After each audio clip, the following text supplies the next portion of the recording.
संवाद से पहले आइए एक नजर डालते हैं विधायक से मुख्यमंत्री बनने तक के इनके सफर पर। विष्णुदेव साय, किसान के बेटे, जमीन से जुड़े नेता और छत्तीसगढ़ के चौथे मुख्यमंत्री। गांव के सरपंच से राज्य के मुख्यमंत्री तक का सफर आसान नहीं था, लेकिन विष्णुदेव साय ने कभी हार नहीं मानी। 21 फरवरी 1964 को अविभाजित मध्य प्रदेश के रायगढ़ जिले के बगिया में पैदा हुए विष्णुदेव साय किसान परिवार से आते हैं, लेकिन राजनीति भी उन्हें विरासत में मिली। 1990 में विष्णुदेव साय ग्राम पंचायत बगिया के सरपंच चुने गए। उसी साल विधानसभा चुनाव हुए तो भारतीय जनता पार्टी के टिकट पर तपकरा से विधायक चुने गए और 1998 तक लगातार 2 चुनाव जीतकर विधायक के रूप में काम करते रहे। साफ छवि और जमीन से जुड़ाव के चलते बीजेपी के शीर्ष नेतृत्व ने 1999 में उन्हें रायगढ़ से लोकसभा चुनाव का टिकट दिया। विष्णुदेव साय ने ये चुनाव भी जीता। 2014 में मिली लगातार चौथी जीत के साथ उन्हें केंद्र सरकार में शामिल होने का न्योता भी मिल गया, जहां उन्होंने 2019 तक केंद्रीय राज्य मंत्री के रूप में इस्पात, खनन, श्रम व रोजगार मंत्रालय का कामकाज संभाला। जून 2020 में पार्टी ने विष्णुदेव साय को छत्तीसगढ़ का प्रदेश अध्यक्ष नियुक्त किया, जहां से उन्होंने पार्टी को छत्तीसगढ़ में दोबारा अपने पैरों पर खड़े होने की ताकत दी। इसका असर 2023 के विधानसभा चुनाव में भी देखने को मिला। बीजेपी ने राज्य में जबरदस्त वापसी की। विष्णुदेव साय राज्य के नए मुख्यमंत्री बने। सीएम विष्णुदेव साय अपनी विनम्रता, जमीन से जुड़े स्वभाव, काम के प्रति समर्पण और दृढ़ संकल्प के लिए जाने जाते हैं। अब इनका संकल्प है विकास के पथ पर छत्तीसगढ़ का परचम लहराना। कैसे होगा ये? क्या है छत्तीसगढ़ के समग्र विकास का प्लान? इन्हीं सवालों के जवाब के लिए news 18 India diamond state summit में स्वागत कीजिए छत्तीसगढ़ के मुख्यमंत्री विष्णुदेव साय का।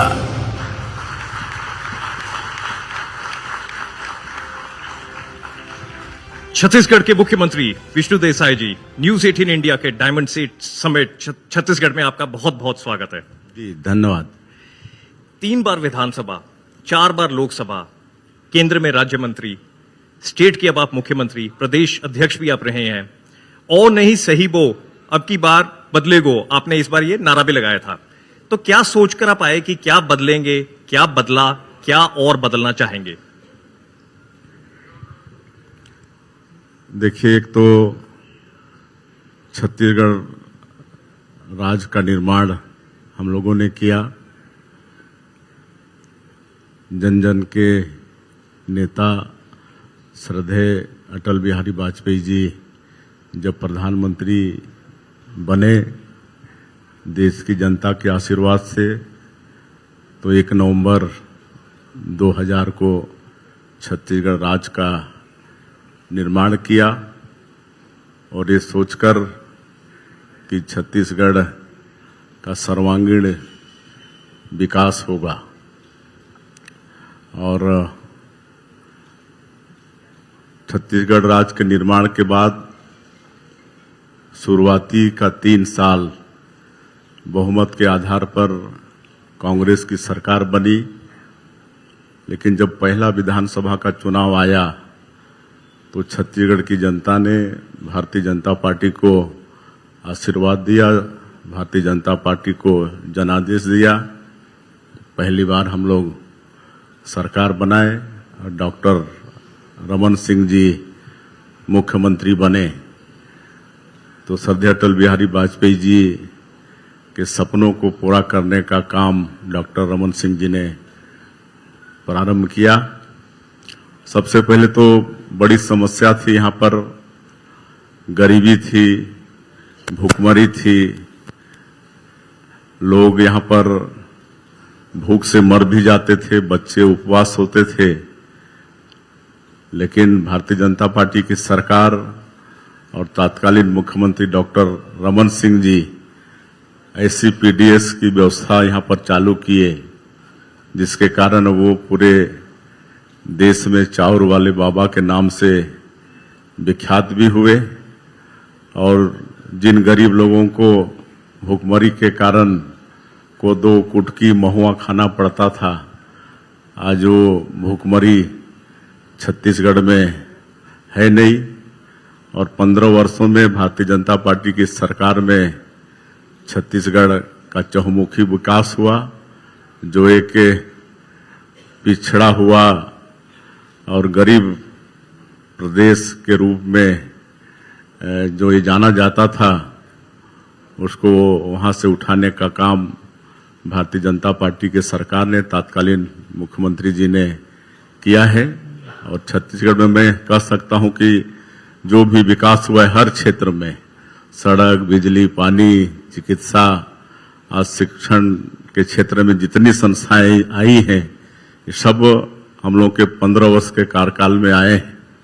और अभी 2023 के चुनाव में फिर से यहाँ की जनता चौथी बार भारतीय जनता पार्टी को आशीर्वाद देकर सरकार में बैठाई है।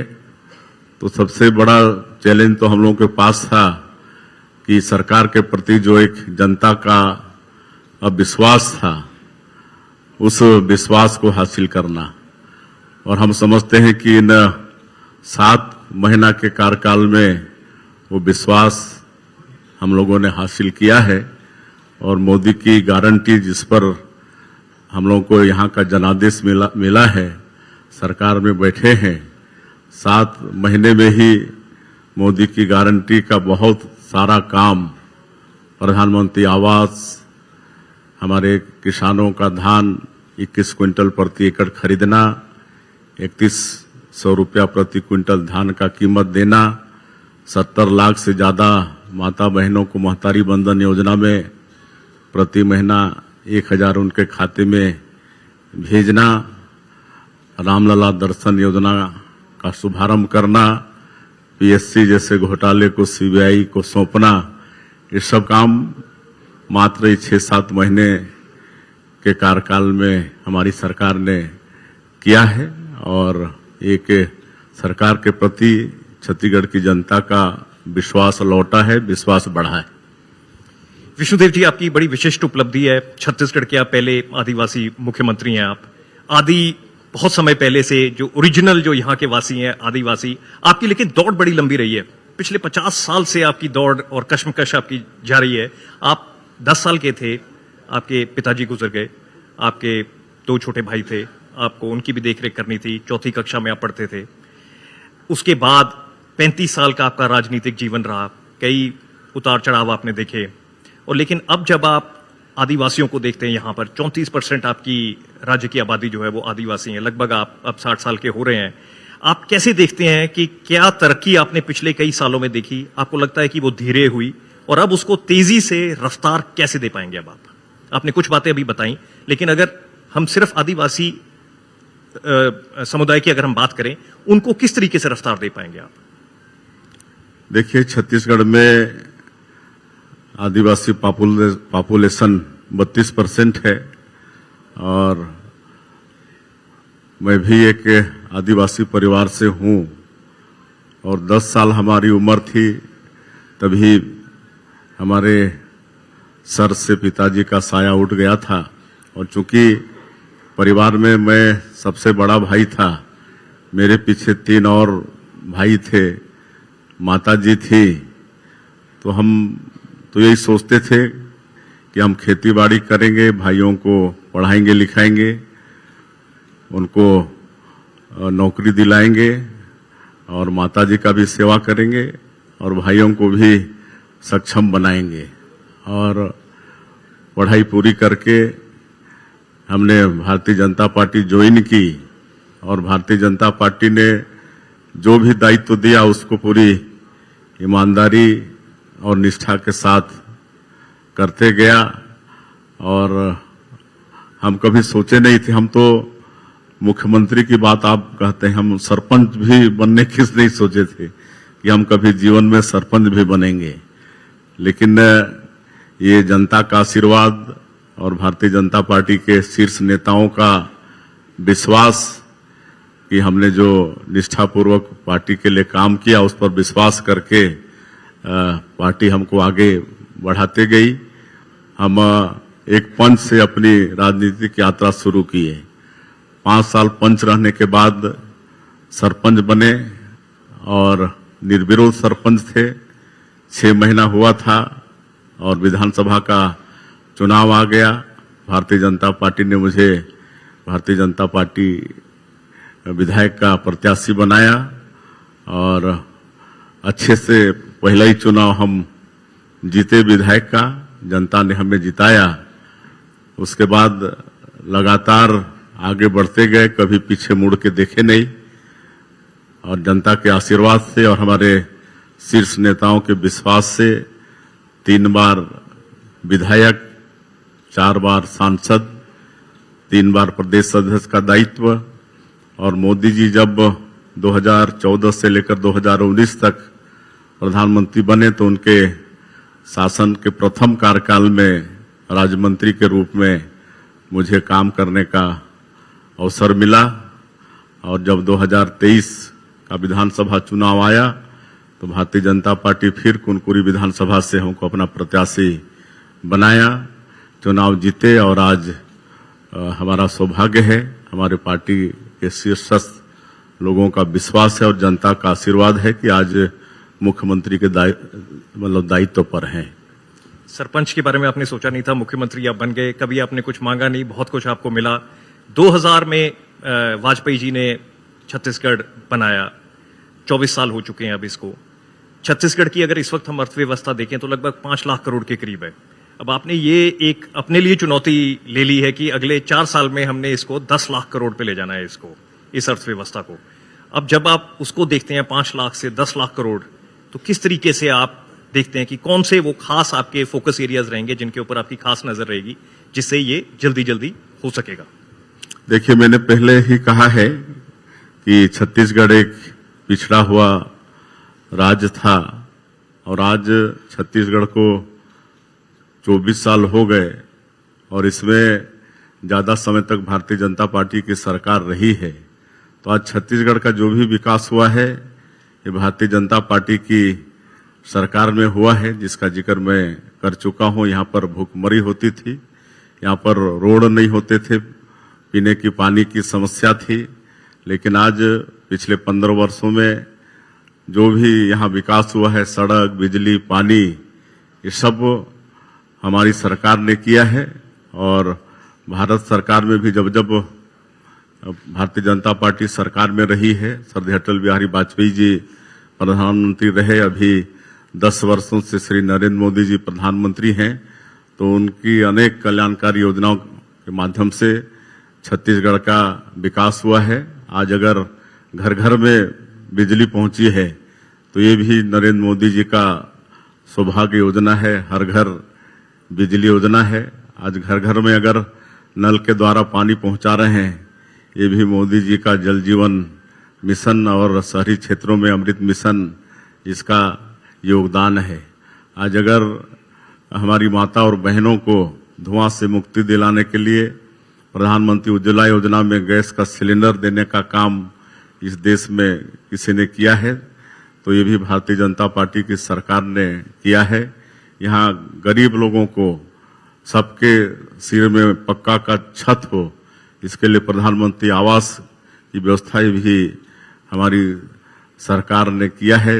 घर घर जनधन का खाता, आज जनधन का खाता के माध्यम से जो भी सरकार का जो पैसा है वो 100% लोगों तक पहुंच रहा है। तो ये सब काम स्वच्छ भारत मिशन योजना आदरणीय नरेंद्र मोदी जी ने इस देश में लागू किया। आज शौचालय निर्माण का काम हमको अच्छी तरह से याद है, जब 15 अगस्त 2014 को प्रधानमंत्री के रूप में लाल किला के प्राचीर से स्वच्छ भारत मिशन की घोषणा किए तो विरोधी हंसते थे कि ये टॉयलेट बनवाने का काम, ये साफ सफाई का काम ये प्रधानमंत्री का है क्या। लेकिन हम लोग गांव के लोग हैं, हम लोग जानते हैं कि गरीबों के लिए शौचालय का निर्माण कितना महत्वपूर्ण है, उनके मान और सम्मान से जुड़ा हुआ है। पहले गांव में और विशेषकर बरसात के दिनों में अधिकांश गरीबों के यहाँ शौचालय नहीं होता था, तो हमारे समाज की जो इज्जत है, माताएं बहनें हैं, वो सूर्यास्त का बाट जो होती थी कि कब सूर्यास्त हो तो सोच के लिए बाहर निकले। लेकिन ये सब मान और सम्मान को किसी ने इस देश में समझा, तो हमारे एक गरीब का बेटा प्रधानमंत्री श्री नरेंद्र मोदी जी ने समझा और आज इस देश के गरीब परिवार के लिए शौचालय का निर्माण हुआ। कई प्रदेश में इस शौचालय को इज्जत घर के नाम से भी जानते हैं।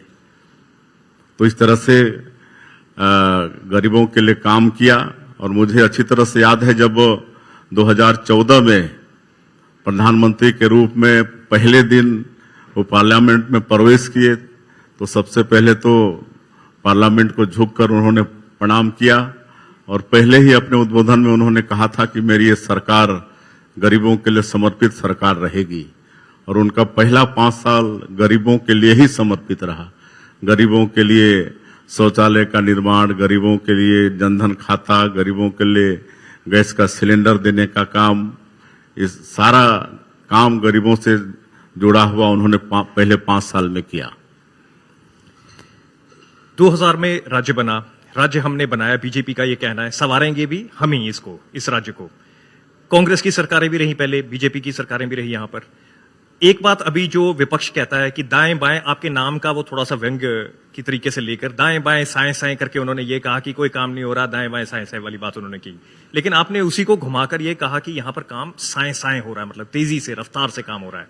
तो कांग्रेस जिस तरीके से कह रही है कि यहां पर काम नहीं हो रहा, क्राइम का रेट बढ़ रहा है, जिन चीजों के ऊपर नजर होनी चाहिए वो कई चीजें नजरअंदाज हो रही हैं, तो उसको आप कैसे देखते हैं उनके कार्यकाल को, और किस तरीके से काम इस वक्त साएं साएं रफ्तार के साथ हो रहा है?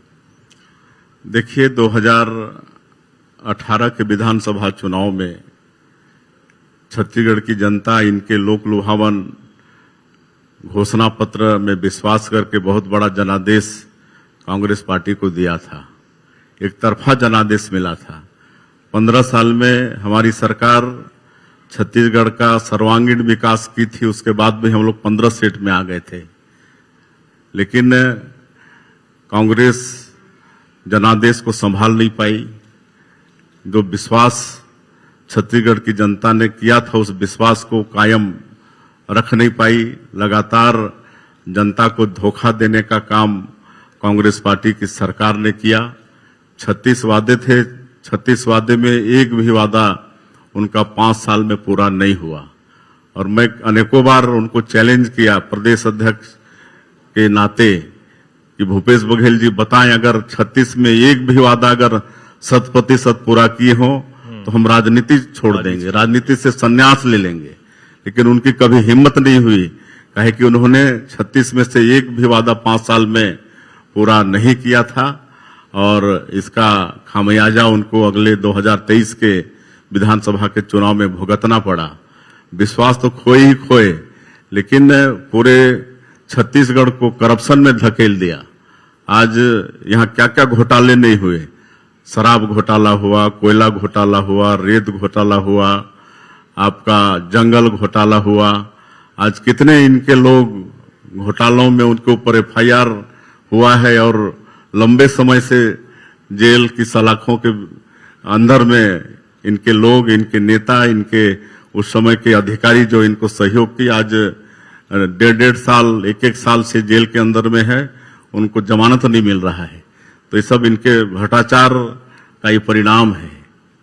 और आज भी लगातार जांच चल रही है और लोगों का जेल के अंदर जाना आज भी मतलब बदस्तूर जारी है। जो हमारे भविष्य हैं, जो हमारे बेटा बेटी हैं, PSC जैसे जो एक मतलब जिसमें ऐसा लगता था कि इसमें कोई करप्शन का गुंजाइश नहीं है, उसको भी इन्होंने छोड़ा नहीं। आज उसको भी हम लोग CBI को सौंप चुके हैं, CBI उस पर भी जांच कर रही है। महिला सशक्तिकरण पे आपने काफी काम किया है, जिनको उसका लाभ मिला वो भी आज हमारे पास आए हुए हैं यहाँ पर। तो महिला सशक्तिकरण पे आपने क्या क्या सोचा था कि आप करेंगे, और वहां पर क्या क्या लग रहा है आपको कि और आप करना चाहेंगे वहां पर? देखिए, वैसे तो महिलाओं को भारतीय जनता पार्टी में काफी सम्मान मिला है। मैं कहना चाहूंगा कि जब यहां पर भारतीय जनता पार्टी की सरकार थी, डॉक्टर रमन सिंह मुख्यमंत्री थे, तो पंचायत में 50% आरक्षण देने का काम भारतीय जनता पार्टी की सरकार डॉक्टर रमन सिंह तत्कालीन मुख्यमंत्री ने किया। आज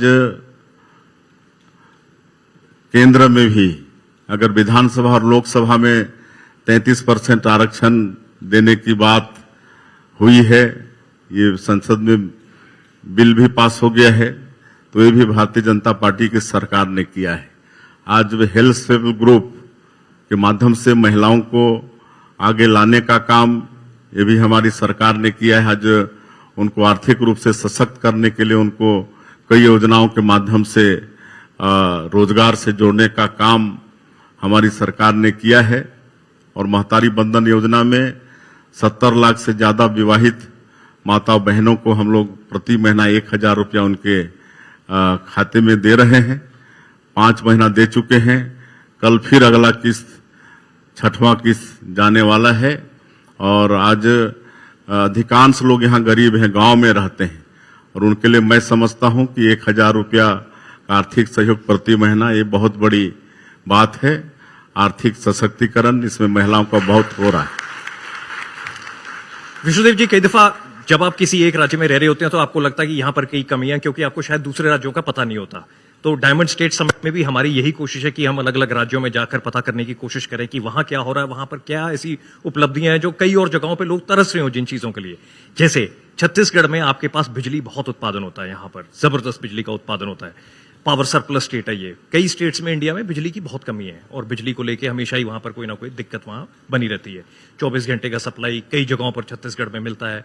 आप बिजली का जो नेटवर्क है और उसको आप फैला रहे हैं, लेकिन क्योंकि बिजली यहां पर हमेशा मिलती रही, सस्ती मिलती रही, अभी आपने थोड़ी सी कोशिश की कि 8% उसका दर बढ़ाया जाए, तो 200 स्टील की जो आपकी फैक्ट्रीज है उन्होंने कह दिया कि हम काम नहीं करेंगे, आपने हमारा बिजली का रेट बढ़ा दिया, अब हम को इसमें कोई मुनाफा नहीं होने वाला। तो उन्होंने अभी प्रोटेस्ट किया आपके इस ऑर्डर को लेके कि इस डिसीजन को लेके कि हमने बिजली के दर बढ़ाने हैं। बिजली यहां पर बहुत मिलती है, बिजली की हमेशा यहां पर सप्लाई रहती है, थोड़ा सा रेट बढ़ाया गया। तो इसको आप कैसे देखते हैं कि जब आप 5 लाख करोड़ से 10 लाख करोड़ की तरफ जा रहे हैं, उसके लिए जब आप अपने रेट्स बढ़ाने की कोशिश करेंगे, इस तरीके की जो आपको मुश्किलें आएंगी, इनको आप कैसे देखते हैं? देखिए, छत्तीसगढ़ में बिजली को अच्छी स्थिति में पहुंचाने का काम भी 15 वर्षों की अपने सरकार में डॉक्टर रमन सिंह जी ने किया। सरप्लस बिजली उसी समय यहां पर हुआ और 24 घंटे उस समय बिजली देते थे। किसानों को 3 HP और 5 HP में, मतलब 3 HP में 6000 यूनिट साल का और 5 HP में 7500 यूनिट साल का उनको फ्री किसानों को दे रहे हैं, जो आज भी जारी है, वो भी दे रहे हैं। और जो BPL परिवार के हैं उनको 30 यूनिट बिजली महीने का फ्री दे रहे हैं। ये सब चल ही रहा है, लेकिन आपको भी पता है कि सब चीज महंगी हो रही है। लेकिन पिछले 5 वर्षों में बिजली का कीमत यहाँ पर बढ़ा ही नहीं, और इस कारण से विभाग के ऊपर काफी कर्ज बढ़ गया है। इसलिए हम लोगों ने नॉमिनल बढ़ाया है। घरों के बिजली में मात्र 20 पैसा प्रति यूनिट बढ़ाए हैं और उद्योग में भी मात्र 25 पैसा प्रति यूनिट बढ़ा है। वो टेरिफ और लोड सेटिंग वगैरह है, वो सब मिला के थोड़ा ज्यादा है, लेकिन फिर भी इस साल 743 करोड़ का हम लोग लाभ, जिनकी आप चर्चा किए, जो स्पंज आयरन के उद्योगपति हैं, उनको 747 करोड़ रुपया इस साल भी देने का काम हम लोग कर रहे हैं, उनको फायदा पहुंचाने का काम कर रहे हैं। 25 से 30 किलोमीटर दूर यहां पर नया रायपुर है। अभी आप वहां से ही आ रहे थे, यहां पर आने से पहले आपका नया आवास भी वहां पर तैयार हो रहा है, शायद आप वो देखने भी गए थे, वहां पर जो नया आवास वहां तैयार हो रहा है। नया रायपुर छत्तीसगढ़ का एक सिंबल बनेगा कि छत्तीसगढ़ आगे बढ़ रहा है। कुछ किलोमीटर यहां से और आगे हम चलें अगर बस्तर के जंगलों के अंदर, घने जंगलों के अंदर जहां पर नक्सलवाद अभी भी चल रहा है, आपका ऑपरेशन क्लीन स्वीप वहां पर काम कर रहा है कि किस तरीके से हम नक्सलवाद भी छत्तीसगढ़ से धीरे धीरे खत्म करें और फिलहाल उसको कम करने की पूरी कोशिश चल रही है। आपने क्या समझा है नक्सलवाद को, किस तरीके से, क्या वहां पर चुनौतियां आ रही हैं, क्यों वो अभी भी यहां पर पनप रहा है और उसको कैसे आप ऑपरेशन क्लीन स्वीप के जरिए खत्म करने की कोशिश कर रहे हैं? देखिए, नक्सलवाद एक यहाँ की बड़ी समस्या है हमारे प्रदेश की, लेकिन आपको हम बताना चाहेंगे कि जब हम लोगों की 15 साल सरकार थी तब भी नक्सलवाद के साथ तात्कालीन सरकार मजबूती के साथ लड़ाई लड़ी, और जब अभी हम 7 महीने से यहाँ पर सरकार में हैं तो हम लोगों की लड़ाई और मजबूत हुई है। और प्रारंभिक दौर में ही हमारे देश के यशस्वी गृह मंत्री आदरणीय अमित शाह जी यहाँ पर आए थे, बैठक लिए थे और उन्हें एक टारगेट दिया था कि 3 साल में यहाँ से नक्सलवाद को समाप्त करना है, और उस अनुरूप हम लोग काम भी शुरू कर दिए हैं। डबल इंजन की सरकार का भी हम लोग को लाभ मिल रहा है, और मैं आपको बताना चाहूंगा कि ये 7 महीने में ही 150 के करीब नक्सली मारे गए हैं। हम लोग सिर्फ दोनों रास्ता नक्सलियों के सामने में रखे हैं। अगर आप गोली बारूद की बात करोगे तो सरकार गोलीबारी से उसका जवाब देगी, उसके लिए सरकार सक्षम है। लेकिन आप अगर विकास की मुख्यधारा से जुड़ना चाहोगे, आत्मसमर्पण करोगे, तभी आपके साथ न्याय होगा। और आज 150 नक्सली मारे गए हैं और 1000 से ज्यादा नक्सली गिरफ्तार और आत्मसमर्पण भी किए हैं, और जो भी आत्मसमर्पण कर रहे हैं उनके साथ सरकार न्याय कर रही है। और हम लोग लगातार अध्ययन कर रहे हैं कि किन प्रदेशों में उनके साथ पुनर्वास की नीति हो या जो भी उनको लाभ पहुंचाने का हो, अच्छा से अच्छा क्या हो सकता है, उसका अध्ययन हम सब लोग कर रहे हैं। और मैं आपको बताना चाहूंगा कि हमारे जो गृह मंत्री हैं इस प्रदेश के, विजय शर्मा जी, आज इन्हीं बातों को लेकर आसाम गए हुए हैं। हम लोगों ने सुना है कि वहां की पुनर्वास नीति बहुत अच्छी है, तो उसके अध्ययन के लिए हमारे गृह मंत्री जी गए हुए हैं।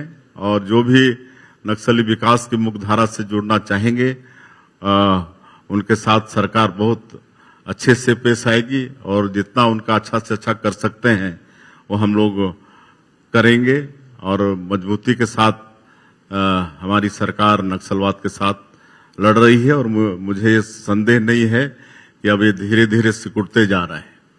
ये 7 महीने में हमने 23 सुरक्षा कैंप खोला है, और एक सुरक्षा कैंप खोलने का अर्थ है जहां सुरक्षा कैंप खोले हैं उसके 5 किलोमीटर रेडियस में जितने भी गांव आते हैं उन गांव से नक्सलियों का पलायन हो जाता है।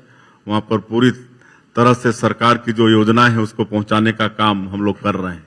और मैं आपके माध्यम से ये भी बताना चाहूंगा कि हम लोग एक नियत नीलानार योजना शुरू किए हैं। ये नियत नीलानार गोंडी भाषा में है, इसका हिंदी अनुवाद है आपका अच्छा गांव।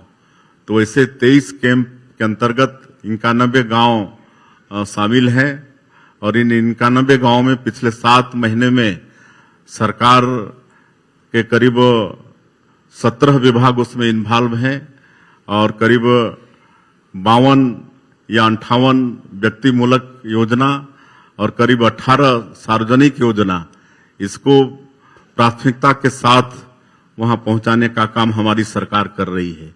वहां कोई जाते नहीं थे, वहां रास्ता नहीं था, तो रास्ता बनवाने का काम कर रहे हैं। सड़क बन रहा है, वहां बिजली पहुंचा रहे हैं। वहां राशन कार्ड नहीं होता था, राशन कार्ड बना रहे हैं। वहां पर मोबाइल वैन से वहां पर राशन भेज रहे हैं, अनाज भेज रहे हैं, उनका आधार कार्ड बनवा रहे हैं। वहां स्कूल खोल रहे हैं, अस्पताल खोल रहे हैं। वहां पर दूर संचार का मोबाइल टावर खड़ा कर रहे हैं। इस तरह से हमारी सरकार बिल्कुल प्राथमिकता के साथ ऐसे जो 5 जिले अभी बचे हैं, जिसमें सुकमा, बीजापुर, दंतेवाड़ा, नारायणपुर और कांकेर का कुछ हिस्सा है जो नियत नीलानार योजना के अंतर्गत आते हैं, ऐसे सभी गांवों में विकास को हमारी सरकार प्राथमिकता के साथ पहुंचा रही है। और मैं आपको ये भी बता दूं कि यहाँ के लोग विकास की मुख्य धारा से जुड़ना चाहते हैं, लेकिन पहले उन तक कोई पहुंचता नहीं था और हमारी सरकार उन तक पहुंच बना रही है और सारी सरकार की योजनाओं को वहां पहुंचा भी रही है। और मुझे पूरा विश्वास है ऐसे क्षेत्रों की जनता से, उनका भरपूर हम लोग को साथ भी मिल रहा है और अब नक्सली को उखाड़ फेंकने में उनका भी आशीर्वाद हम लोग को मिलने वाला है। बोली का जवाब बोली से, अभी आप बता रहे थे बोली का जवाब बोली से और गोली का जवाब गोली से। नियाद नेलनार आपने स्कीम भी यहां पर लॉन्च करी आपने, ये इसलिए कि आपके पास बहुत ज्यादा वन संपदा है। यहां पर 40 से 42% आपके पास वन संपदा छत्तीसगढ़ के ऊपर है। तो इस वन संपदा के कारण कई दफा उसको देख के ही बनता है कि कितनी बड़ी चुनौती छत्तीसगढ़ के सामने खड़ी है कि आप पहुंचे तो कैसे पहुंचे। जो आप अभी बात कर रहे थे कि वहां पर कैंप लगाए गए, ये 23 आपने कैंप लगाए जो 5 किलोमीटर तक सरकारी सुविधाएं पहुंचाने का एक जरिया बन गया वहां पर कि सरकारी सुविधा तो हम पहुंचा सकें किसी तरीके से। लेकिन जब आप नक्सलवाद को देखते हैं, जब कोई हथियार उठाता है एक बार, चाहे वो लाइट मशीन गन हो, चाहे वो दोनाली बंदूक हो, तो उससे एक ताकत महसूस होती है। जब वो ताकत महसूस होती है, आपको लगता है कि इससे तो काम भी हो सकता है, इससे अगर काम हो सकता है तो इससे पैसे भी कमाए जा सकते हैं, इससे पैसे कमाए जा सकते हैं तो इससे क्राइम भी हो सकता है, क्राइम हो सकता है तो क्योंकि ऑर्गेनाइज्ड है तो ये ऑर्गेनाइज्ड क्राइम बन सकता है। तो क्या आप ये समझते हैं कि जो नक्सलवाद छत्तीसगढ़ में पिछले लगभग 4 दशक से है, वो अब अपनी आइडियोलॉजी, सोच को छोड़ के ऑर्गेनाइज्ड क्राइम की तरफ बढ़ गया है, या अभी सोच है उसमें, या ये दोनों चीजें एक साथ हो रही हैं अब? नहीं, अब तो पहले कभी होता रहा होगा, एक उनका आइडियोलॉजी रहा होगा, लेकिन आज वो लोग भी भटक गए हैं और इसको कहीं ना कहीं लेवी वसूलने का एक माध्यम बना लिए हैं। तो आप इसको ऑर्गेनाइज्ड क्राइम समझते हैं कि ये ऑर्गेनाइज्ड क्राइम? जी जी, बिल्कुल बिल्कुल। और इसका लाभ हम लोग को मिल रहा है, जनता इनसे दूर जा रही है, क्योंकि वास्तविकता आज जनता पहचान चुकी है कि ये लोग जनता के हितैषी नहीं है, नक्सलवाद के आड़ में मजा मौज ऐश करने का एक माध्यम बना रखे हैं, जनता समझ चुकी है। आपसे आखिरी 2-3 सवाल मैं पूछूंगा कि एक बार आपने एक जगह पर कहा था कि अगर आप आदिवासी नाम को देखें तो उसमें हर जगह पर राम बहुत ज्यादा इस्तेमाल किया जाता है, और इस वक्त उसको लेकर भी आपकी तरफ से काम भी चल रहा है, यहाँ पर रामपथ का भी निर्माण हो रहा है। वहां पर अभी क्या कार्य चल रहा है और क्या क्या हो सकता है वहां पर, अगर हम उसको देखें कि उसमें क्या कुछ हो चुका है और आगे क्या होगा? देखिए, एक तो हम लोग सौभाग्यशाली हैं, छत्तीसगढ़ वासी कि माता कौशल्या की नगरी है, भगवान राम का ये ननिहाल है, और 14 वर्षों के अपने वनवास काल का अधिकांश समय भगवान राम ने छत्तीसगढ़ के अंदर में बिताया है।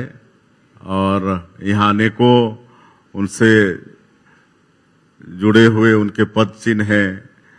यहाँ शिवरी नारायण में शिवरी धाम है, जहाँ पर माता सबरी के वो जूठे बेर खाए थे, और हम लोग यहाँ पर रामलला दर्शन योजना की भी शुरुआत किए हैं, और हर सप्ताह यहाँ से एक ट्रेन राम भक्तों का अयोध्या जा रहा है, बसेस भी जा रही हैं। सरगुजा जैसे क्षेत्र में जहाँ पर अयोध्या से दूरी कम है, वहाँ से बसों के माध्यम से भी राम भक्तों को हम लोग सरकारी खर्चे पर भगवान राम का दर्शन करा रहे हैं। और एक जो यहाँ पर 5 शक्तिपीठ हैं, वो 5 शक्तिपीठ को शक्तिपीठ सर्किट बनाने का काम यहाँ पर करने वाले हैं। उसमें आपके डोंगरगढ़ है, कुदरगढ़ है, दंतेवाड़ा है, आपका चंद्रपुर है और कुदरगढ़ है।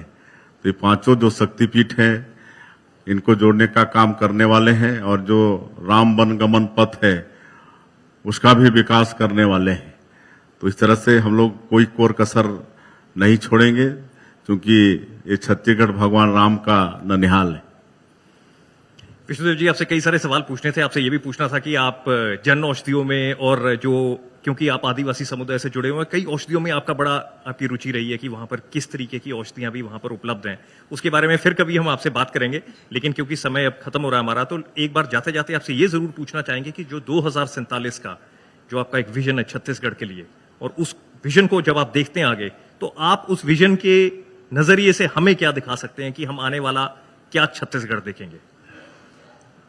देखिए, हम लोग का सौभाग्य है कि श्री नरेंद्र मोदी जी इस देश के प्रधानमंत्री हैं, जो 140 करोड़ भारतवासियों को अपना परिवार मानते हैं और रात दिन उनके लिए वो जीते हैं। और पिछले 10 वर्षों में हमारा ये जो देश आर्थिक क्षेत्र में 11वें स्थान पर खड़ा था, उसको अपने अथक परिश्रम और दूरदृष्टि के कारण 5वें स्थान पर लाके खड़ा कर दिया है। और आने वाले 5 वर्षों में जब वो तीसरी बार प्रधानमंत्री बने हैं, तो पूरे विश्व का तीसरा सबसे बड़ी आर्थिक ताकत बनाने का उनका संकल्प है और 2047 तक इस देश को विकसित भारत के रूप में खड़ा करने का उनका संकल्प है। तो हम लोग छत्तीसगढ़ वासी भी संकल्पित हैं उनको योगदान देने के लिए। और आने वाले 5 वर्षों में जो आज हमारे प्रदेश का जीएसडीपी 5 लाख करोड़ का है, उसको आने वाले 5 वर्षों में जस्ट इसका डबल 10 लाख करोड़ करने वाले हैं। और एक विकसित छत्तीसगढ़ का एक विजन डॉक्यूमेंट हम लोग बना रहे हैं और लगातार इस पर काम जारी है। लगातार बैठकें हो रही हैं किसानों के साथ, युवाओं के साथ, व्यापारियों के साथ, हमारे और भी जितने भी बुद्धिजीवी वर्ग हैं, महिलाओं के साथ, सबके साथ बैठक लगातार कर रहे हैं और उनका हम लोग सलाह मशवरा कर रहे हैं, उनके विचार जान रहे हैं। और एक विकसित छत्तीसगढ़ का विजन डॉक्यूमेंट तैयार होगा और 1 नवंबर जब हमारे प्रदेश का स्थापना दिवस होगा, उस दिन हम लोग इस विजन डॉक्यूमेंट को इस प्रदेश की जनता को समर्पित करेंगे।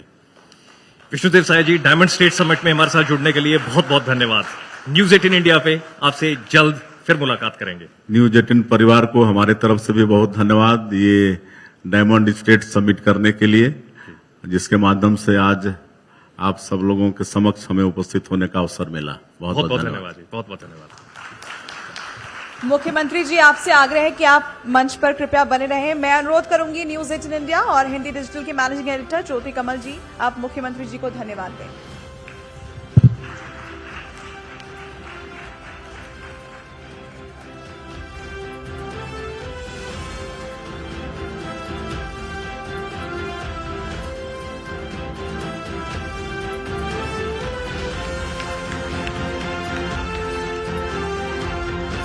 कि सप्ताह में 3 दिन सवेरे 6 बजे